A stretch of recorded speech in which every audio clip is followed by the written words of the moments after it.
The ballroom went dead silent when the heavy thud of a body hit the marble floor.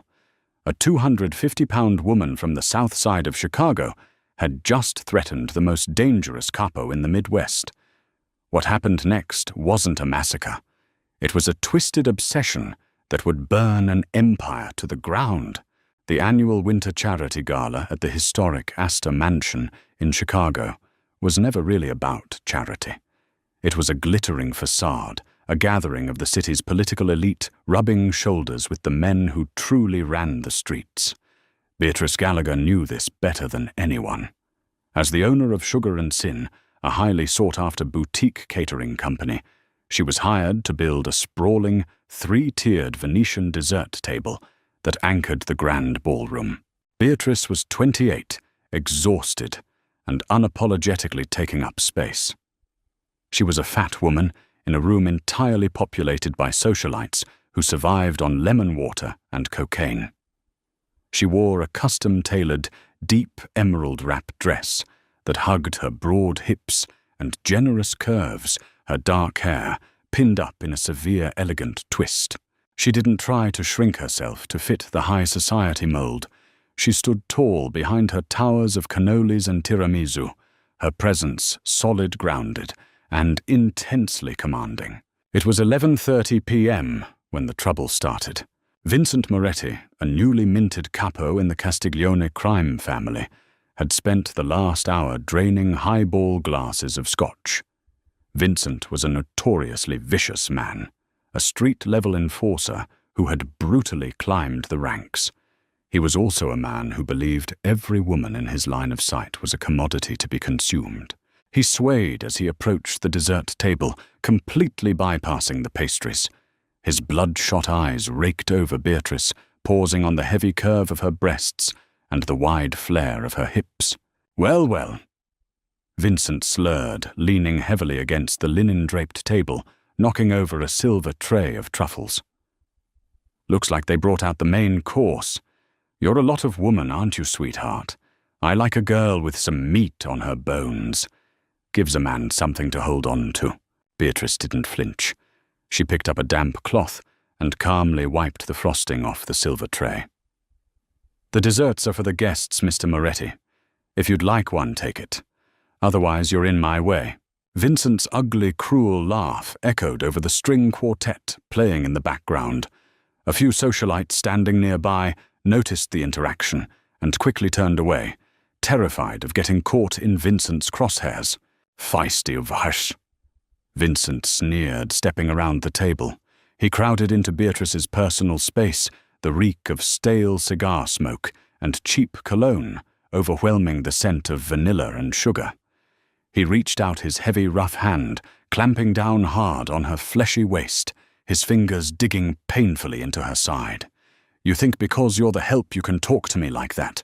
I could bend you over this table right now, and not a single suit in this room would blink."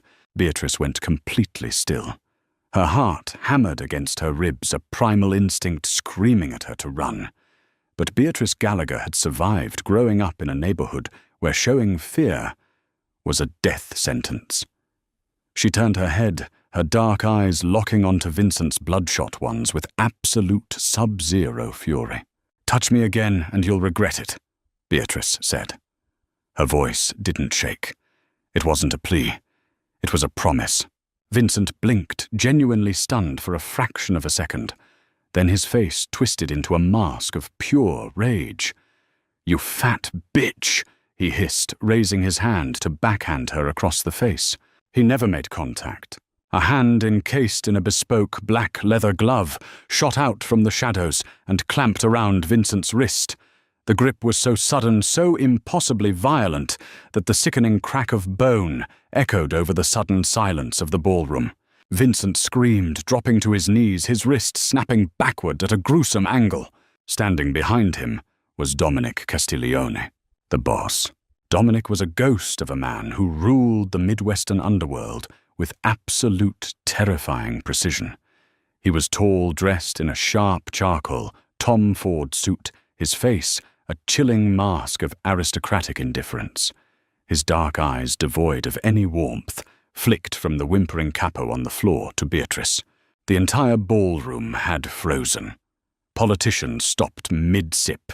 Security guards went rigid. Everyone waited for Dominic to apologize for his man's behavior, or worse, to punish the caterer for causing a scene.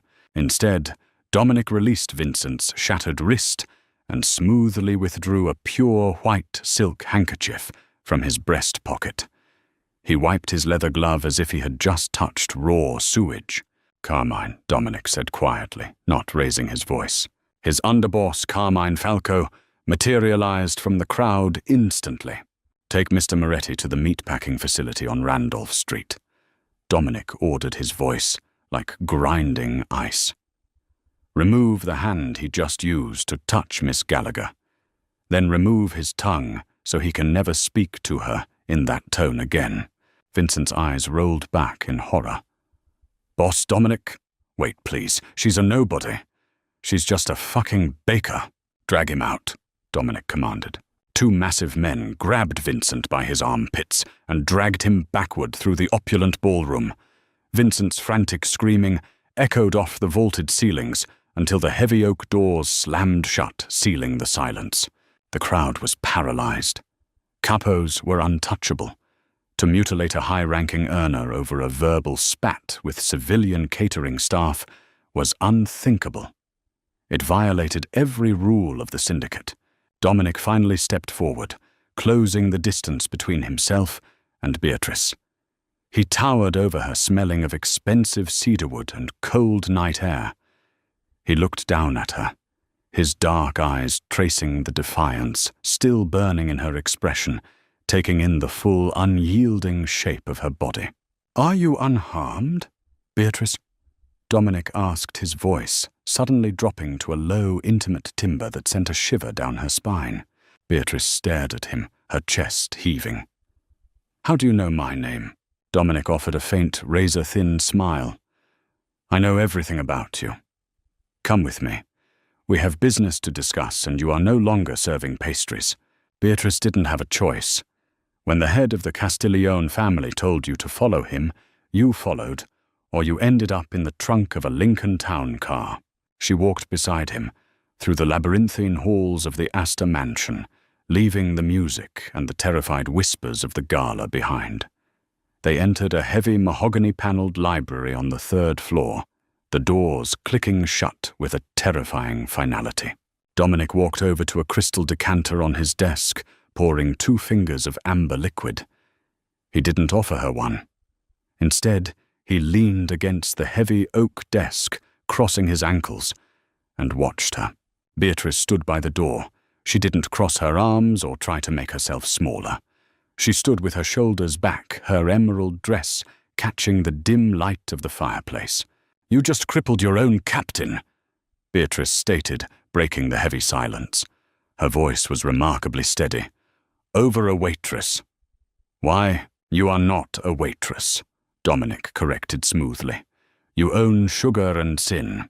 You live in a 2-bedroom apartment in Logan Square. You visit your mother at the Silver Pines Care Facility every Sunday, paying her $5,000 monthly medical bills in cash. And you have an older brother named Thomas." Beatrice's blood ran cold. The mention of her brother was a physical blow. Thomas was a degenerate gambler, a man who had vanished 3 weeks ago, leaving Beatrice to fend off the aggressive collection calls. "What does Thomas have to do with this?" she demanded, her hands curling into fists. Dominic took a slow sip of his drink. 2 months ago, Thomas was hired as an accountant for a shell corporation owned by my family, a low-level logistics firm. Last week, we discovered that your brother had managed to embezzle $400,000 from our accounts. He thought he covered his tracks. He didn't. Beatrice felt the floor tilt beneath her. $400,000 from the Mafia. It was a death sentence, not just for Thomas, but for her and their mother. The cartel rules were simple. Blood repays blood. "I don't have that kind of money," Beatrice said, her voice finally cracking. "I swear to God, I didn't know. If I sell the business my equipment, I can get you 50,000 by Friday. I'll pay it all back." "I don't need your money, Beatrice," Dominic said, setting his glass down. He pushed off the desk and walked slowly toward her. He moved like a predator, silent and fluid. He stopped just inches from her, so close she could see the faint gold flecks in his dark eyes. "When I found out about the theft," Dominic murmured, his gaze dropping to her mouth, "the order was already given to burn your bakery to the ground with you inside it. Thomas was to be found in pieces in the Chicago River. That was the plan for tonight." Beatrice stopped breathing. She was standing in a room with her executioner. "But then," Dominic continued, raising a gloved hand. He hesitated for a fraction of a second before gently brushing a stray lock of dark hair behind Beatrice's ear.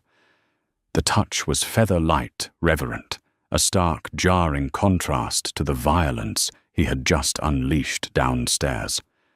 "I watched you." Beatrice swallowed hard. "Watched me. I watched you navigate a room full of vipers," Dominic said, his voice dropping to a hypnotic rasp. "I watched you stand your ground. Most women in your position shrink. They apologize for existing. They fold themselves into tiny, digestible pieces to make the men around them comfortable. But not you. You stood there solid and defiant, and you looked a killer in the eye and promised him ruin." Dominic leaned in his lips, brushing the shell of her ear. "It was the most magnificent thing I have ever seen." Beatrice shivered, torn between absolute terror and a bizarre magnetic pull toward the dangerous man crowding her space. "What do you want from me, Mr. Castiglione?" Dominic stepped back, his business mask slamming back into place. "I am stepping into the legitimate political sphere of Chicago next year. To do that, I cannot look like a bachelor gangster. I need a wife. Not a socialite who does cocaine in the bathroom of the Ritz, and not a Mafia princess. I need a woman with a spotless record, a self-made business owner, someone the public will love and respect." He walked back to his desk and opened a drawer, tossing a thick manila folder onto the polished wood. "Your brother's debt is forgiven," Dominic stated coldly. "His life is spared. In exchange, you will marry me. You will wear my ring. You will live in my estate. And you will stand by my side in public as my devoted wife. You will be untouchable. As you saw tonight, anyone who breathes wrong in your direction will be dismantled." Beatrice stared at the folder. It was a contract for her life. "And if I say no, then Carmine will finish his work," Dominic replied smoothly. "And Thomas will be fished out of the river on Tuesday." It wasn't a choice.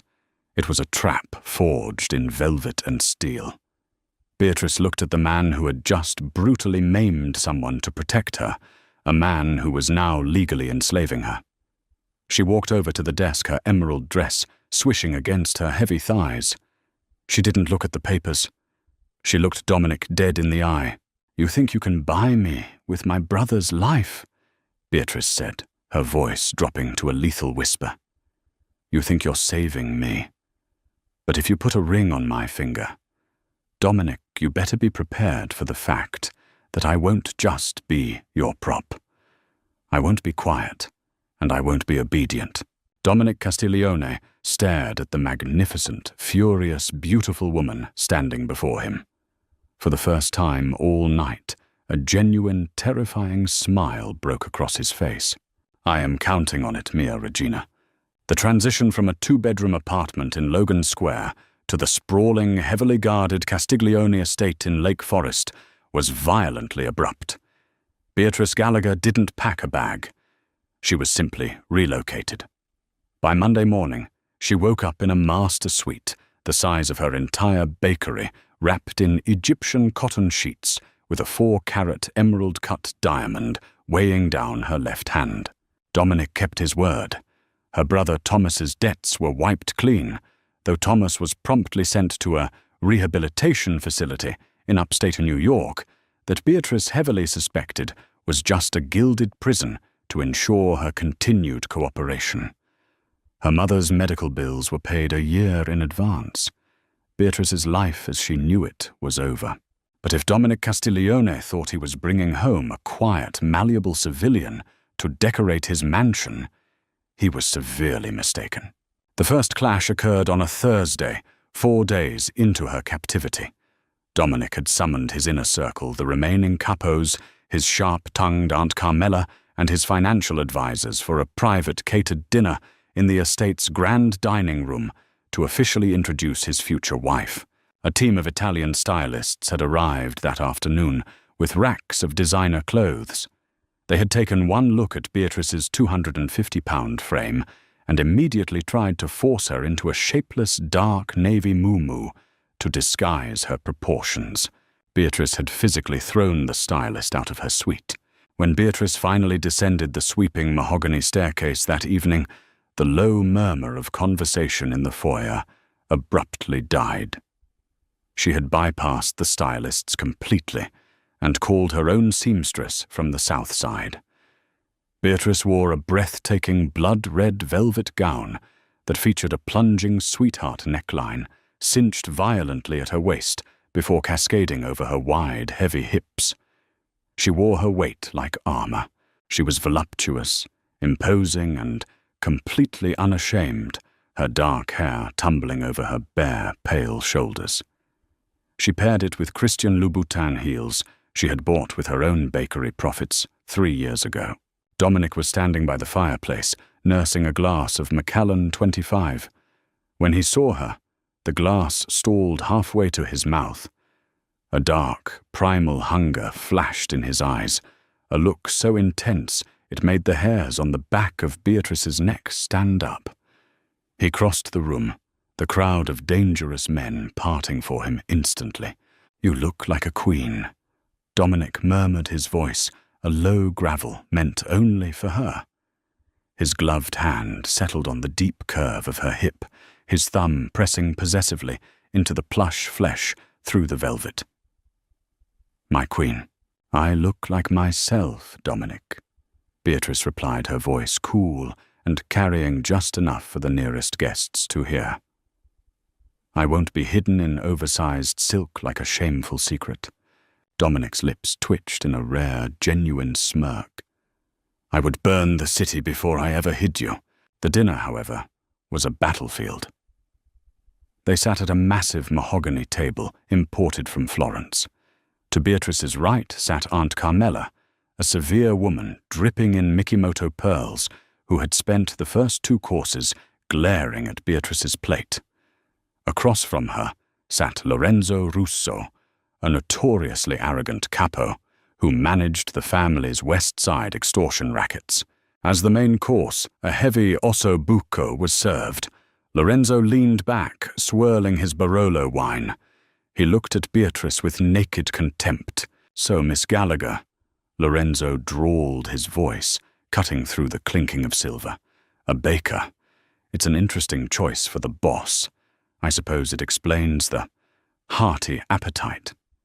But tell me, how exactly does a girl who spends her days frosting cupcakes expect to survive in our world? This isn't a kitchen. Weakness gets you killed." A tense silence fell over the room. Several men looked down at their plates. Aunt Carmela dabbed her lips, looking thoroughly entertained. Dominic sat at the head of the table, his expression completely unreadable. He didn't intervene. He was watching Beatrice, waiting to see how she would play her hand. Beatrice set her fork down. She didn't blush. She didn't shrink. She picked up her heavy crystal wine glass and took a slow, deliberate sip. "You're right, Lorenzo," Beatrice said smoothly, her voice echoing in the quiet room. "I do run a kitchen, and running a commercial kitchen in Chicago requires managing supply chains, negotiating with corrupt sanitation inspectors, and balancing ledgers down to the penny so my margins don't collapse. Which is why when Dominic gave me the shell company files to review yesterday, the ones my idiot brother was working on, I found something very interesting." Lorenzo's smug smile faltered. Beatrice leaned forward, her red velvet bodice straining against the table. I noticed that the West Side sanitation routes, the ones you oversee, are bleeding cash. There's a phantom fuel surcharge being applied to all 12 garbage trucks. It amounts to roughly $80,000 a month. That money isn't going to the Teamsters, and it certainly isn't going into Dominic's accounts. So you tell me, Lorenzo, who is weak? The baker who catches an $80,000 leak in 10 minutes of reading, or the capo who thinks his boss is too stupid to notice he's skimming from the pot? The silence that followed was absolute. It was the suffocating, terrifying quiet of a bomb dropping. Lorenzo turned ashen, his eyes darting frantically to Dominic. "Boss, Dominic, she doesn't know what she's talking about. She's a civilian bitch making up numbers." Lorenzo Dominic interrupted. His voice was a soft, lethal whisper. Lorenzo snapped his mouth shut. Dominic didn't look at his capo. He kept his dark, glittering eyes locked on Beatrice. The raw admiration in his gaze was terrifying. "My fiancée," Dominic said slowly, "has a mind sharper than a razor. If she says you are skimming Lorenzo, you are skimming." Dominic waved a hand dismissively toward the shadows. "Carmine." The underboss stepped out from the perimeter. "Yes, boss. Take Lorenzo to the basement. I want every cent accounted for before you put a bullet in his head." Lorenzo didn't even have time to scream before 2 guards gagged him and dragged him from his chair, hauling him out of the dining room. Aunt Carmela stared at Beatrice, her jaw slightly slack, the pearls trembling at her throat. Beatrice calmly picked up her fork, cut a piece of the osso buco, and took a bite. "The veal is excellent," she said to the table. Dominic let out a low, dark laugh that sent shivers through every hardened criminal in the room. He reached over, wrapping his hand around the thick, soft curve of her thigh, beneath the table, squeezing hard. She had just secured her place in the syndicate. No one would ever question her again. 2 weeks before the wedding, the illusion of untouchability shattered. Despite her new status, Beatrice had refused to abandon sugar and sin. She insisted on fulfilling her remaining high-end catering contracts, a demand Dominic only conceded to under the condition that 4 armed guards remained stationed outside her bakery at all times. It was a rainy Tuesday night. Beatrice was in the back kitchen alone, wearing a white chef's apron over her black leggings and oversized sweater. She was working over a massive copper pot, boiling a batch of specialized spun caramel. The thermometer clipped to the side of the pot read 320 degrees Fahrenheit. Outside, the rain lashed against the brick alleyway. She didn't hear the silenced gunshots that dropped her guards in the front of the shop. The heavy steel door of the kitchen kicked open with a deafening crash. Beatrice jumped, grabbing the handle of the copper pot. 3 men stepped into the harsh fluorescent light of the kitchen. They were dressed in cheap leather jackets, rain dripping from their brims. The man in the center held a suppressed Glock. Beatrice recognized him instantly from the police files Dominic kept in his office. It was Sal Moretti. The younger brother of the capo Dominic had mutilated at the gala. "Well, well," Sal spat, wiping rain from his face. "The fat bitch who ruined my brother. Vincent can't even eat solid food anymore, but you're in here making candy." Beatrice's heart hammered a frantic rhythm against her ribs, but her mind went perfectly, coldly silent. She was trapped. The back exit was locked, and the 3 men blocked the path to the front. "Sal." Beatrice said, her voice steady, keeping her hands resting casually near the stove. "If you pull that trigger, Dominic will hunt down every single person who shares your last name. He won't just kill you, he will erase your bloodline." "Dominic is a fool for letting a broad run his head," Sal snarled, raising the gun, aiming it squarely at Beatrice's chest. "We take you out, he looks weak. The Castiglione family falls, and the Morettis take Chicago. Say goodnight, Baker." As Sal's finger tightened on the trigger, Beatrice moved with explosive, terrifying speed. She didn't run. She didn't cower. She grabbed the heavy handle of the copper pot and hurled the boiling 320-degree liquid caramel directly at them in a massive, sweeping arc. The sticky molten sugar hit Sal and the man to his left, square in the face and chest. The screams that tore through the bakery were inhuman. Boiling water causes severe burns, but boiling sugar is napalm. It sticks to the skin, searing through flesh and muscle instantly. Sal dropped the gun, clawing frantically at his melting face, falling to the linoleum floor in a writhing, shrieking heap. The third man, who had only been splashed on the arm, stumbled backward in horror. He raised his weapon, panic in his eyes, but Beatrice was already moving. She grabbed her 10-inch Wusthof, heavy meat cleaver, from the magnetic strip on the wall. As the third man fired a wild shot that shattered the glass display case in the front room, Beatrice swung the cleaver with the full, heavy momentum of her powerful body.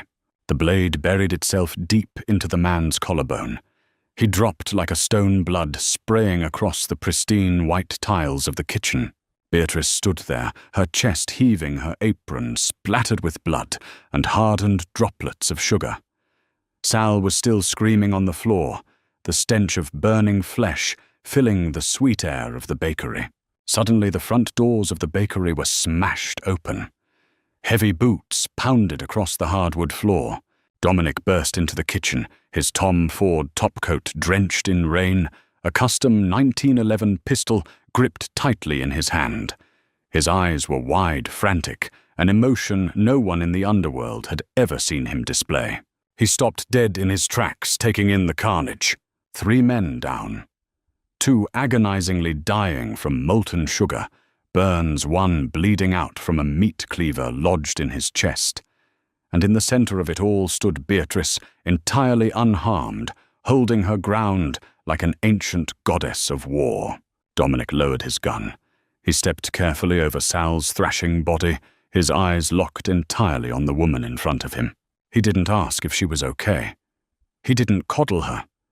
He walked right up to her, grabbed the lapels of her blood-stained apron, and crushed his mouth to hers. It was a desperate, violent, consuming kiss. It tasted of copper and adrenaline. Beatrice dropped her hands, grabbing the wet wool of his coat, pulling him closer, kissing him back with the exact same ferocious intensity. When Dominic finally pulled away, he was breathing heavily, his forehead resting against hers. "I was going to kill them for touching your shop," Dominic whispered, roughly staring down at her with absolute, unhinged devotion. "But you didn't even need me. You're a monster, Beatrice. A beautiful, ruthless monster." "I told you," Beatrice panted, her dark eyes flashing. "I am not a prop. I protect what's mine. And this shop is mine." Dominic's hands slid down to grip her thick waist, his fingers digging into her curves like a drowning man holding on to a lifeline. "You are mine," he corrected softly. "And I am yours. Let the rest of Chicago burn." Dominic turned his head slightly, looking down at Sal Moretti, who was weakly whimpering on the floor. "Carmine!" Dominic called out to his underboss, who had just entered the kitchen and was staring at the scene in shock. "Yes, boss," Carmine managed to say. "Clean up my wife's kitchen, and leave the bodies on the steps of the Moretti compound. Let them know the Queen of Chicago sends her regards." 1 week later, Beatrice Gallagher married Dominic Castiglione at Holy Name Cathedral. She walked down the aisle in a custom heavy ivory silk gown that accentuated every pound, every curve, and every inch of her powerful frame. She did not wear a veil. She looked the city's most dangerous men dead in the eye as she walked past their pews. She had started as a baker, trying to pay off a debt. She ended up holding the leash of the most ruthless predator in the Midwest. And as Dominic slid the heavy platinum band onto her finger, completely enraptured by the woman who had conquered him, the entire criminal underworld finally understood one undeniable truth. You do not cross Beatrice Castiglione, because the only thing more dangerous than the Mafia boss was the fat girl from the South Side who owned his dark, twisted soul. If you loved this intense, twist-filled Mafia romance, you won't want to miss our next dark story. Tap that like button to support Beatrice's badass revenge. Share this video with your romance-obsessed friends, and don't forget to subscribe to the channel for more thrilling, real-life-inspired drama drops every single week. Hit the notification bell so you never miss a chapter. What would you have done in Beatrice's place? Let us know in the comments below.